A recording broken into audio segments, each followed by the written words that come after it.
Hallo Leute, schön, dass ihr wieder mit dabei seid. Ja, auf dieses Video heute haben sich schon einige gefreut, denn heute geht es endlich beim Flipper Zero um das 3-in-1 Board.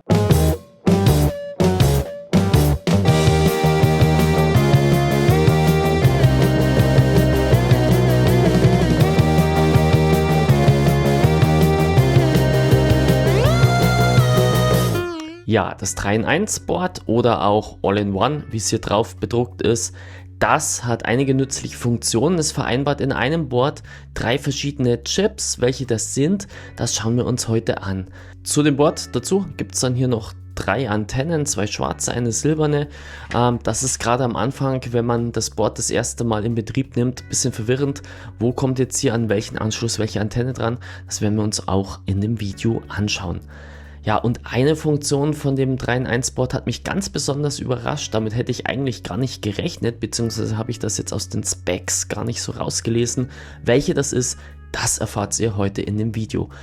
Ja, wer jetzt beim 3-in-1 Board gleich zuschlagen möchte, für den habe ich unten in die Videobeschreibung auch den Bestelllink mit reingepackt. Da könnt ihr auch euch selber das 3-in-1 Board schon mal bestellen. Ja, das aktuelle Video leider wieder ein bisschen später als wie üblich, liegt daran, ich war wieder in Deutschland unterwegs, habe mehrere Vorträge gehalten zum Thema Ethical Hacking, habe Live-Hacking gemacht und ich bin auch wieder mal hinter der Kamera gestanden und habe da einige Fotojobs gemacht. Ja, bei meinem Vortrag hier mit Brille, ich weiß nicht, so oder so, was ist besser? Schreibt es in die Kommentare, ich würde mich freuen, was ihr davon haltet. Ja, ich möchte euch jetzt nicht länger langweilen, sondern wir starten jetzt nach dem Intro sofort mit Erklärung zum 3-in-1 Board. Ich schwenke die Kamera, fange jeden Blick ein. In der Cyberwelt, da muss das Wissen richtig sein. Haufen Bits und Bytes, das verarbeiten wir jeden Tag. Sichere die Daten, ne Gefahr, die ist kein Spaß. Hier geht's um Technik, immer up to date. Foto, Videos, Kameras, früh bis spät. Filme wie ein Pro mit der Cam in der Hand. Hier bist du richtig, wo meine Leidenschaft entbrannt. Mach die Augen auf, hier wird seine Story erzählt. In der digitalen Welt, wo Sicherheit gewählt. Foto wie Odyssey, das ist unser Spiel, das uns zusammen entdecken, das digitale Gefühl. Ja, im Intro habe ich es euch schon gesagt, wir schauen uns heute das 3-in-1 Board an und wir starten als erstes mal mit dem GitHub-Projekt, denn das Board hat eine eigene GitHub-Page, wo es auch einige Informationen zu dem Board schon mal zu finden gibt. Ja, auf dieser Seite hier von Secure Techware gibt es auch zu dem Flipper 3-in-1 Board eine kleine Erklärung. Das ist eben genau das Board hier, was ich euch jetzt gerade eben zeige. Und die haben ja ein paar Hintergrundinfos, auch nochmal ein paar kleine Videos da dazu. Und das sieht man auch nochmal, wir haben ja Sub-Gigahertz, Wi-Fi, Bluetooth Low Energy, NRF24.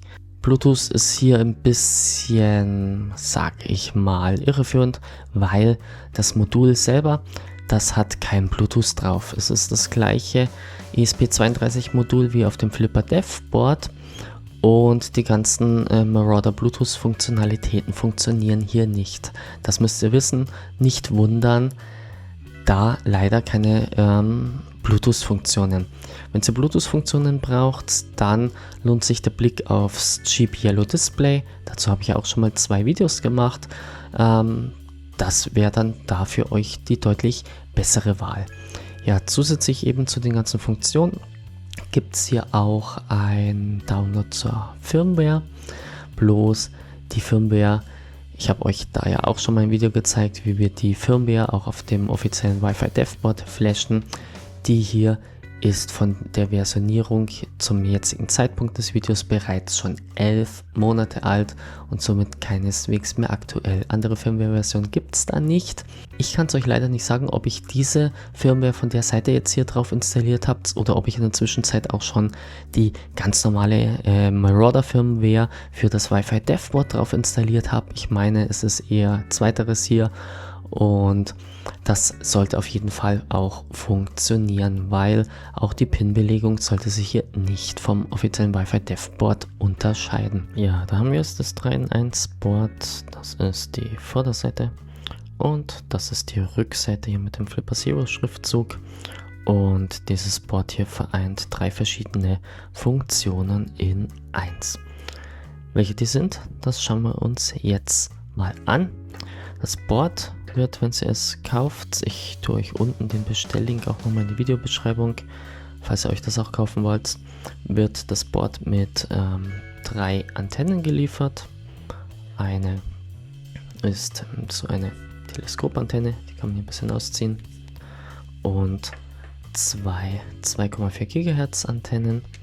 Gerade am Anfang ist es eher ein bisschen undurchsichtig, wo kommt jetzt hier welche Antenne dran, aber das schauen wir uns jetzt hier alles mal genau an.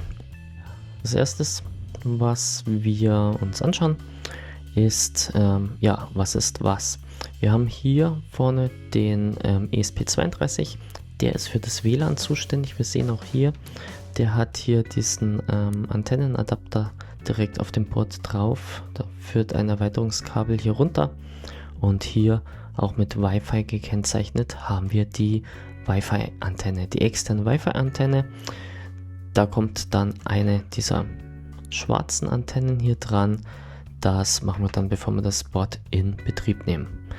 Dann haben wir hier oben gleich drüber mit LF gekennzeichnet die Low Frequency Antenne. Die ist quasi für Sub-Gigahertz und die kommt, wir drehen mal das Board um, von hier hinten, von diesem Modul hier.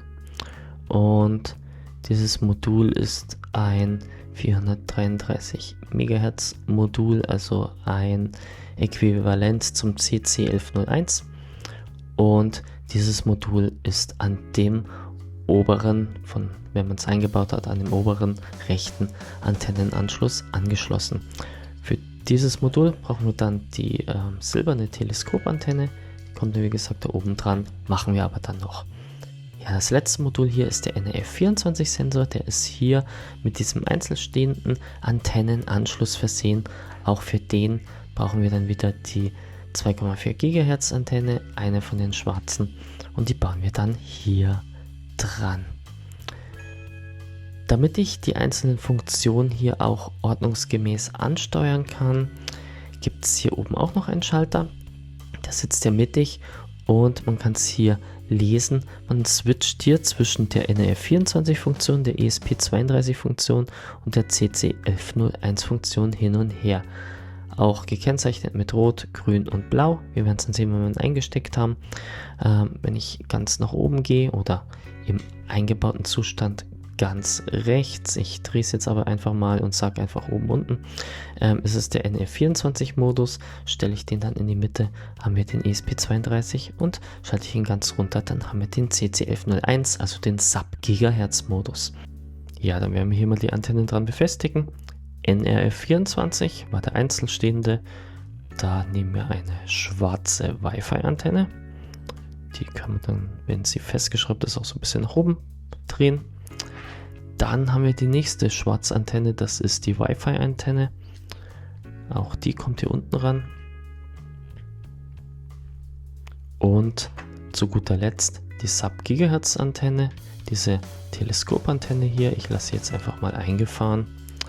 Die wird dann hier rangeschraubt. So, das ist fest. Ich kann die ganze hier ein bisschen so hochdrehen. Auch die Wi-Fi-Antenne. Schauen, dass sich das Gewinde hier nicht mit bewegt. Und dann haben wir alle dran. So sollte das Modul fertig ausschauen, wenn ihr es mit eurem Flipper Zero in Verbindung bringt. So, jetzt hier das 3-in-1-Board mit Antennen angeschlossen. Ja, was mich beim 3-in-1-Board wirklich überrascht hat, ist die Empfangsverstärkungsfunktion. Denn das 3-in-1-Board hat für den Sub-Gigahertz-Bereich einen Verstärker eingebaut. Der lässt sich schalten zwischen Empfang und Senden. Und der Unterschied, ob ich jetzt ein Board mit oder ohne Signalverstärker habe, ist schon echt immens. Das Modul hier hat einen integrierten Verstärker. Wir können hier entweder mit RX den Empfang verstärken oder wenn ich den Schalter nach unten setze auf TX, dann kann ich hier die Sendeleistung erhöhen. Ja, ich habe das Ganze schon mal getestet und mit Empfangsverstärker kann man hier Wetterstationen bei mir im Umkreis empfangen. Da hat man mit dem normalen Flipper Zero absolut keine Chance oder auch mit dem normalen Erweiterungsboard viel schlechter. Da merkt man deutlich einen Unterschied, ob ich hier mit entsprechendem Verstärker empfange oder nicht. Genau das gleiche beim Senden. Ich habe mir das auch schon mal angeschaut. Mit entsprechendem Verstärker ist die Sendeleistung nochmal um einiges stärker als wie ohne. Und ja, das ganze Thema mit den Antennen ist auch nochmal eine kleine Wissenschaft für sich.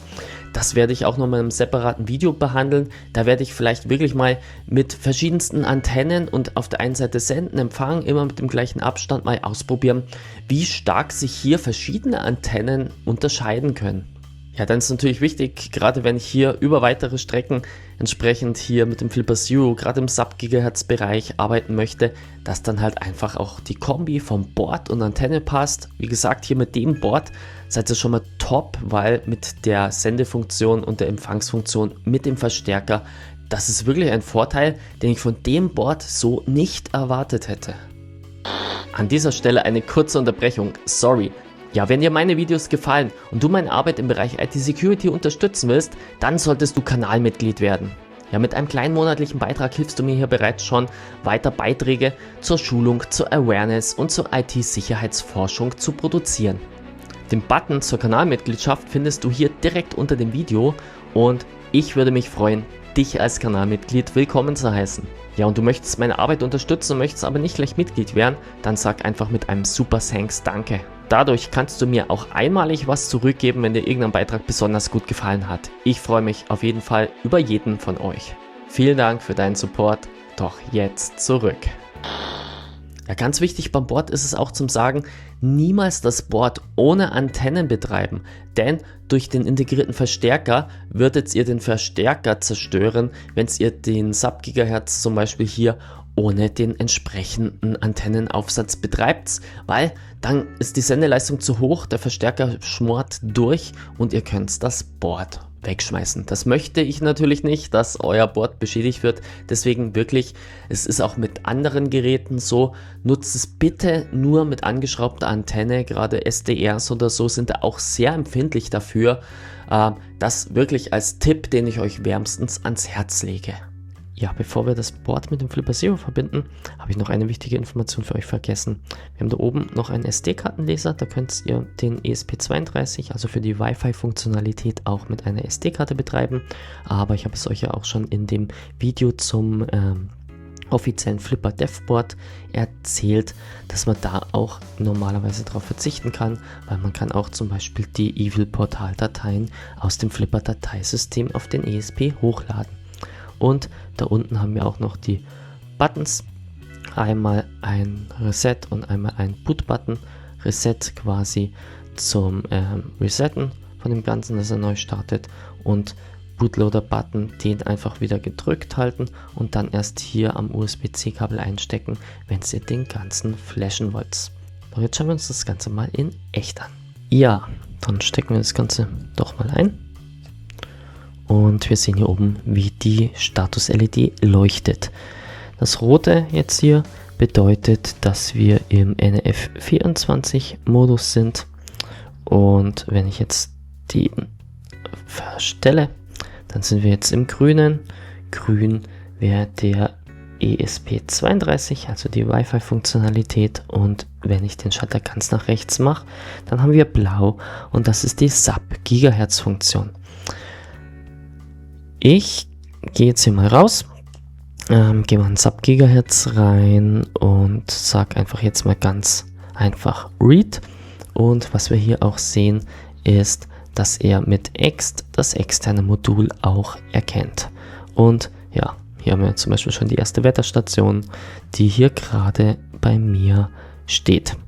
Genau, das ist im Prinzip hier Sub-Gigahertz, funktioniert.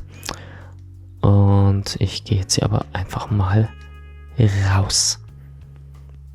Dann schauen wir uns nochmal ESP32 an. Für euch natürlich erst, bevor das Ganze läuft, Board flashen. Dazu, wie gesagt, habe ich ja schon mal ein Video gemacht. Da haltet euch entsprechend daran. Ihr könnt, wie gesagt, auch gerne die All-in-One-Board-Firmware nutzen. die ich euch vorhin auch schon gezeigt habe. Aber normalerweise sollte auch die ganz normale Marauder-Firmware für das Wi-Fi Devboard hier funktionieren. Ja, um auch hier kurz einen Test zu machen, ob das Wi-Fi Devboard auch funktioniert, gehe ich unter Apps, GPIO, ESP und ESP32 Wi-Fi Marauder. Ja, dazu gehe ich jetzt hier einfach mal auf Scan Access Points und wir schauen mal, ob er uns hier auch Access Points erkennt. Ja, und er scannt hier und wir bekommen Ergebnisse, also auch das Wi-Fi Devboard funktioniert. Ich gehe jetzt nochmal raus.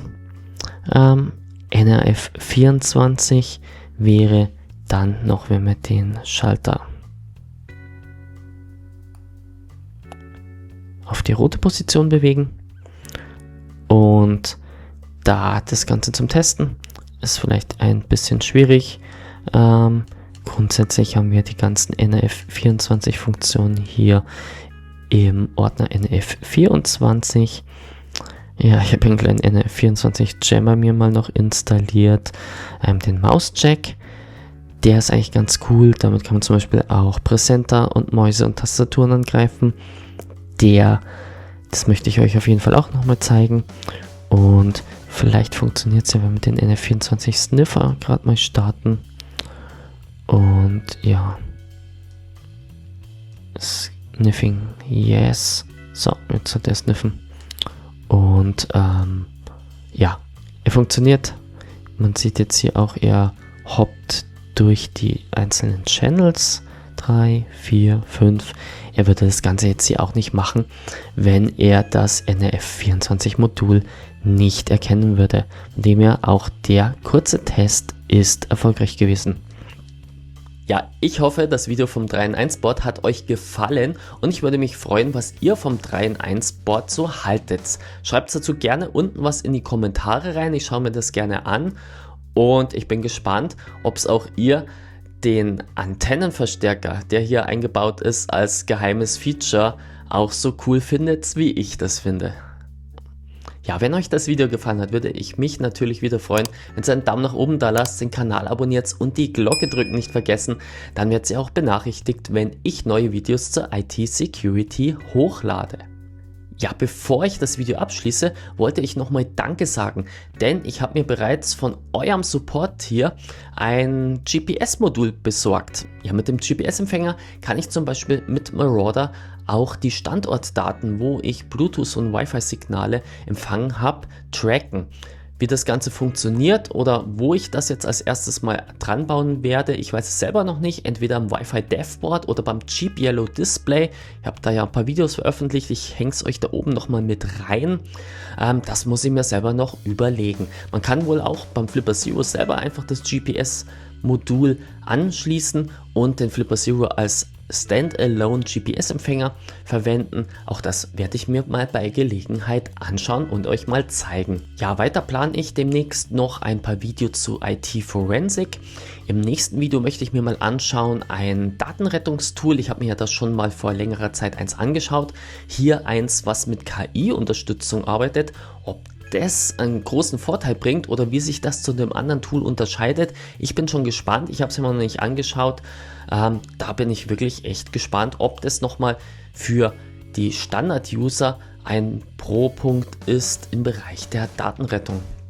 Ja, weiter möchte ich mir dann auch noch ein paar Forensik-Tools für Smartphones anschauen, wie hier zum Beispiel Kriminelle oder auch Ermittlungsbehörden euer Smartphone hier aufbrechen können. Ob das alles so leicht ist, wie das funktioniert.